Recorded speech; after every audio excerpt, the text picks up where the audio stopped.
Hi everyone, welcome back to the channel Azmat education. इस video में हम आज देखेंगे मुंडा जनजाति के बारे में, जिसमें हम उनके सामाजिक जीवन, राजनीतिक जीवन, आर्थिक जीवन और धार्मिक जीवन के बारे में देखेंगे। तो चलिए शुरू करते हैं।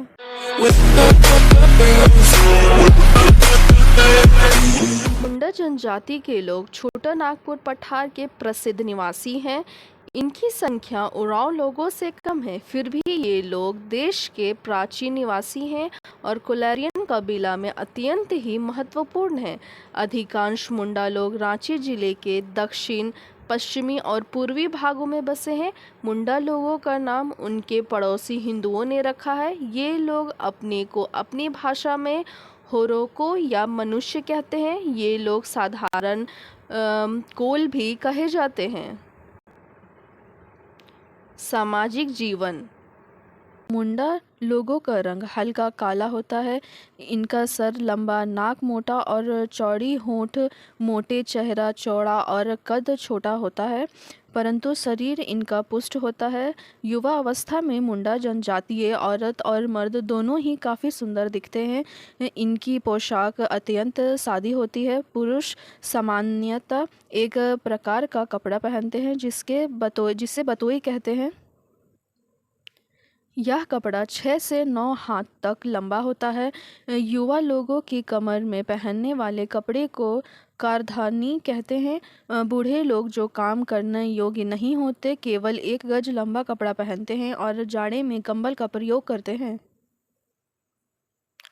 मुंडा जनजाति की स्त्रियां ऐसे कपड़े पहनती हैं जिससे उनकी कमर से नीचे का अंग तथा सीना छिपा रहता है। कहीं कहीं मुंडा लोगों की स्त्रियां एक लहंगा पहनकर घर से बाहर काम करने जाती हैं। ये लोग जूते बहुत कम पहनते हैं। जब ये लोग घर से बाहर प्रस्थान करते हैं तो सर पर पगड़ी और हाथ में एक लाठी रख लेते हैं। वर्षा के समय ये बांस का छाता का प्रयोग करते हैं, परंतु अब कहीं कहीं ये लोग कपड़े के छाते का प्रयोग करते हैं। मुंडा स्त्रियां आप ही सूत काट कर किसी जुलाई से कपड़ा बुनवाती हैं।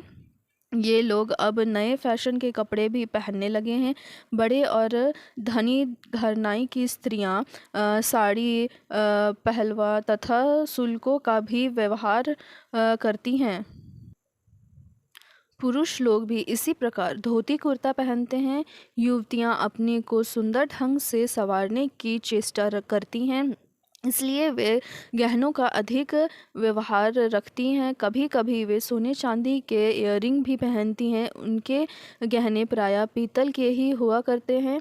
उरांव जनजातीय स्त्रियों की भांति मुंडा जनजातीय स्त्रियों के भी हाथों में अधिक गहने होते हैं। उनके मुख्य आभूषण साकाम तथा काकना है। धनी स्त्रियां नाक में सोने का नथ भी पहनती हैं। लकड़ी से बनी कंघियों का प्रयोग ये लोग करते हैं। मुंडा युवक अपने माथे में तेल देते हैं और बालों को बड़ी सुंदरता से झाड़ते संवारते हैं। इनके यहाँ फलों के हार व्यवहार होते हैं। लड़कियों के हाथ, पांव और माथे पर गोदना के चिन्ह दिखते हैं। मुंडा जनजातीय के लोग के मुख्य हथियार तीर और कमान हैं। शिकार हेतु इसके अलावा कुल्हाड़ी और बर्छे का भी प्रयोग ये लोग करते हैं। तलवार और दाल भी मुंडा लोग प्रयुक्त करते हैं।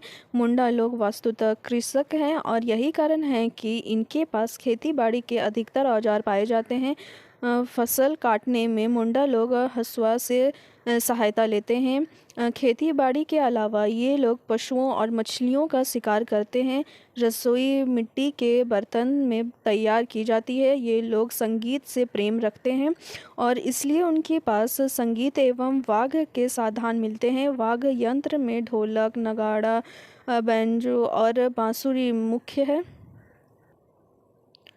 उबला हुआ चावल ये लोग खाया करते हैं। सामान्य चावल के साथ दाल और साग का प्रयोग करते हैं। चावल से बने हुए दारू का बहुत प्रयोग ये लोग करते हैं।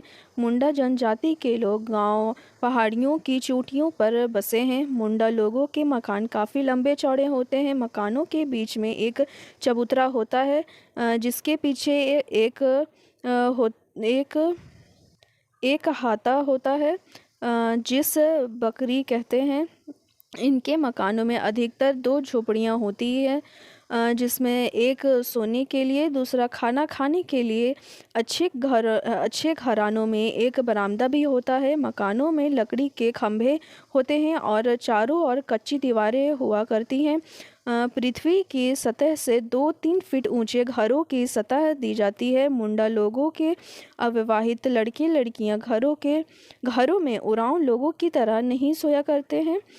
गांव के किनारे उनके लिए एक झोपड़ी होती है, जिसे गिरिओरा कहा जाता है। सभी अविवाहित लड़के इस मकान में रात बिताते हैं। इसी प्रकार अविवाहित लड़कियां एक अलग मकान में किसी बूढ़ी विधवा के साथ जाकर सोया करती हैं।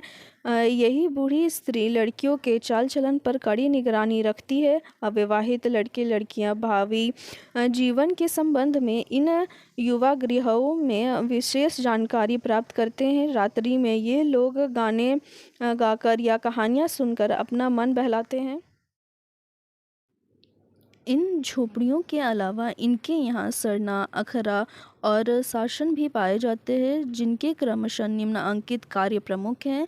सरना मुंडा लोगों के यहाँ मंदिर के समान समझा जाता है। इस स्थान पर गांव के देवता रहते हैं और उनकी यहीं पूजा की जाती है। अखरा अखरा गांव के बीच में स्थित किसी पुराने पेड़ के नीचे स्थापित होता है, जहां गांव की पंचायत बैठती है और जादूगरों तथा बदमाशी करने वालों को दंड दिया जाता है। यह स्थान नाचने गाने हेतु उपयुक्त है।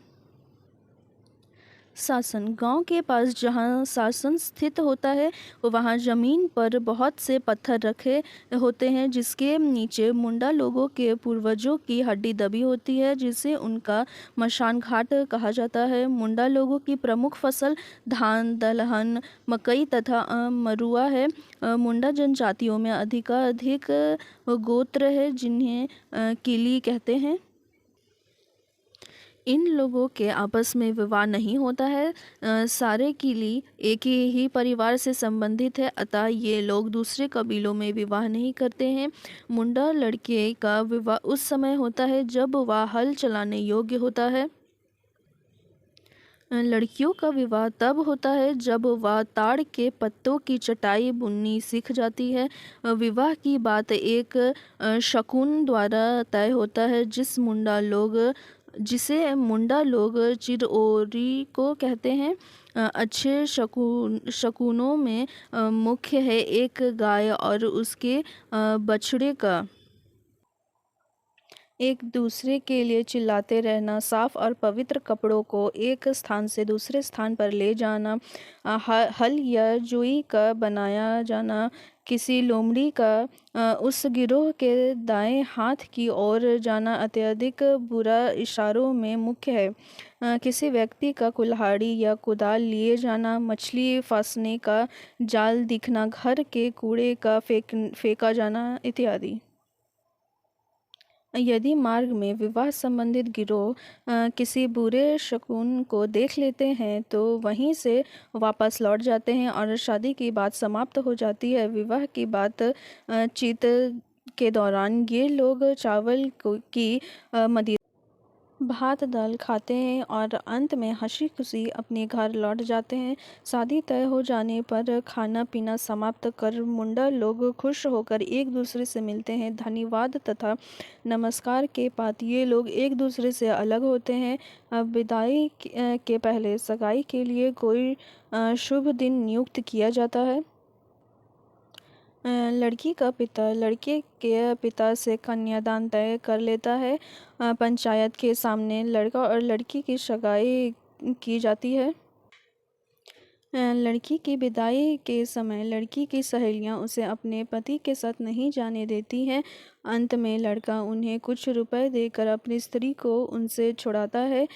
लड़का और लड़की गांव से जाते समय सभी लोगों को प्रणाम करते हैं। यदि लड़का धनी घर का नहीं होता है तो गांव के नातेदार उन्हें कंधे पर बैठाकर बस्ती से बाहर कर देते हैं। वहीं से लड़के के नातेदार उन्हें कंधे पर बैठाकर अपने गांव तक ले जाते हैं। राजनीतिक जीवन। मुंडा जनजाति गांव को मिलाकर जिस संगठन को कायम किया गया उसे वे लोग अपनी भाषा में परहा कहते हैं। ऐसे संगठनों को नागवंशी राजाओं ने इसलिए पसंद किया है कि इनके द्वारा उन्हें लगान वसूल करने में बड़ी सुविधा होती है। इन लोगों के परहा का नाम बदलकर पट्टी रखना और मुनकी जो परहा का प्रमुख था उनका नाम भूनिहार रखा। परंतु बाद में जब भूनिहार सरदारों का अधिकार कम हो गया और नागवंशी राजा तथा उनके जागीरदार स्वयं ही आकर लगान वसूल करने लगे तो गांव के सभी निवासियों को समान रूप से भूमिहार कहा जाने लगा। भूमिहारी इलाकों में लगभग एक दर्जन गांव सम्मिलित होती है जिनका संबंध एक ही किलो से होता है। पंचायत का अधिकार एक परहा में उत्तम होता है। पंचायत का प्रमुख राजा होता है जिसके साथ कोयट, लाल ठाकुर, दीवान आदि होते हैं। राजा के अलावा जो अधिकारी होते हैं उनका पद पैतृक होता है। जब कोई मुंडा किसी के विरुद्ध अभियोग लाना चाहता है तो अपने आश्रय से गांव के पहान को आगाह कर देता है और राजज्ञा से गांव में पंचायत बैठती है। दोनों व्यक्ति पंचायत के समक्ष हाजिर होते हैं। दोषी सिद्ध हो जाने पर दोषी व्यक्ति को कुछ रुपए दंड स्वरूप देना पड़ता है। यदि कोई दोषी व्यक्ति दंड की राशि नहीं देता है तो गांव वाले उस संबंध में उसे नहीं रखते, अतः उसे या तो पंच के समक्ष झुकना पड़ता है या गांव को सदा के लिए छोड़ना पड़ता है। इस पंचायत में बड़े बड़े झगड़े लाए जाते हैं। छोटे छोटे बातों को तय करने के लिए एक दूसरी पंचायत बैठती है। इस पंचायत में एक सरपंच होता है जो गांव के विद्वानों के उपदेश से कोई काम करता है। आर्थिक जीवन। मुंडा जनजातीय परिवार के सभी व्यक्ति संपत्ति के समान मालिक होते हैं, परंतु जब कोई व्यक्ति अपने जिस लड़के से नाखुश रहता है तो वह अपनी ज़िंदगी में ही उस लड़के को घर से निष्कासित कर देता है। पिता की मृत्यु के पश्चात निष्कासित पुत्र को उस संपत्ति से हिस्सा नहीं मिलता है। पारिवारिक संपत्ति पर पिता का पूर्ण अधिकार होता है। अतः पिता की जिंदगी में पुत्र धन के बंटवारे की मांग नहीं कर सकता है। जब स्त्री के मर जाने पर कोई व्यक्ति दूसरी विवाह कर लेता है तो पिता अपनी इच्छा अनुसार संपत्ति का बंटवारा कर सकते हैं। बंटवारा में ज्येष्ठ पुत्र को धन का अधिकांश भाग दिया जाता है। शेष बचे हुए धन को दूसरे लड़कों के बीच बराबर बांट दिया जाता है। एक अविवाहित लड़के को संपत्ति के अलावा कुछ रुपए और मवेशी भी दिए जाते हैं। बंटवारे के पश्चात अविवाहित लड़की अपने किसी नातेदार के साथ रहती है। विवाहित लड़कियों को भी पैतृक संपत्ति का कुछ भाग मिलता है जो कि विवाह तक नातेदार के अधिकार में रहता है, परंतु विवाह परांत उनकी संपत्ति उनके भाइयों में बराबर बांट दी जाती है। कोई मुंडा एक स्त्री के मरने के पश्चात अपनी संपत्ति उसके बच्चों में बांट देता है और दूसरा विवाह करने पर इस संपत्ति का कोई भाग दूसरे बच्चों को नहीं देता। यदि कोई मुंडा लड़का किसी अन्य जाति की लड़की से विवाह कर लेता है या किसी सामाजिक दंड के चलते उसे जाति से अलग कर दिया जाता है तो वह पैतृक संपत्ति का अधिकारी नहीं रहता। एक मुंडा की मृत्यु के उपरांत उसकी संपत्ति उसकी संपूर्ण संपत्ति की मालकिन उसकी विधवा स्त्री बन जाती है और उस धन का उपयोग अपनी इच्छा अनुसार कर सकती है, परंतु अपनी संपत्ति को वह अपने पति के नातेदारों से पूछे बिना नहीं बेच सकती। यदि कोई विधवा अपने पति का गांव छोड़कर अपने पिता के गांव चली जाती है तो फिर पति की संपत्ति पर से उसके सारे अधिकार समाप्त हो जाते हैं और उसके धन को नातेदारों के बीच बांट दिया जाता है। मुंडा समाज में स्त्रियों को संपत्ति रखने का अधिकार नहीं दिया जाता है। धार्मिक जीवन। मुंडा जनजाति के लोग यह मानते हैं कि दुख, बीमारी, अकाल आदि विभिन्न देवताओं के अधीन हैं, अतः ये लोग अपनी प्रार्थना से उन्हें प्रसन्न करने की अधिक चेष्टा करते हैं। विभिन्न देवताओं के अलावा मुंडा लोग एक परमेश्वर पर भी विश्वास रखते हैं, जिन्हें ये लोग अपनी भाषा में सिंगा बोंगा कहते हैं। ये लोग अपने पूर्वजों की आत्माओं को भी पूजते हैं। बड़ी बड़ी दुर्घटनाओं और विपत्ति के समय उनकी अधिक प्रार्थना की जाती है। ऐसे अवसरों पर ये लोग उजले रंग के पक्षी का बलिदान करते हैं। दूसरे वर्ग के गांव के विभिन्न देवता हैं, जिनमें दसूली बोंगा, जहार बोंगा और चांदी बोंगा प्रमुख हैं। ये देवता खेतीबाड़ी के कार्य, शिकार की खोज और जीवन की अन्य समस्याओं में उनकी सहायता करते हैं। पहान गांव का पुजारी होता है जो इन देवताओं की पूजा करता है। तीसरे वर्ग में घरेलू देवता होते हैं, जिनमें उनके पुरखों की आत्माएं सम्मिलित है, जिन्हें मुंडा लोग ओरा बोंगा को कहते हैं। घर का मुखिया उनकी पूजा करता है। उनकी आज्ञा घर के सामाजिक एवं धार्मिक कार्यों में आवश्यक समझी जाती है।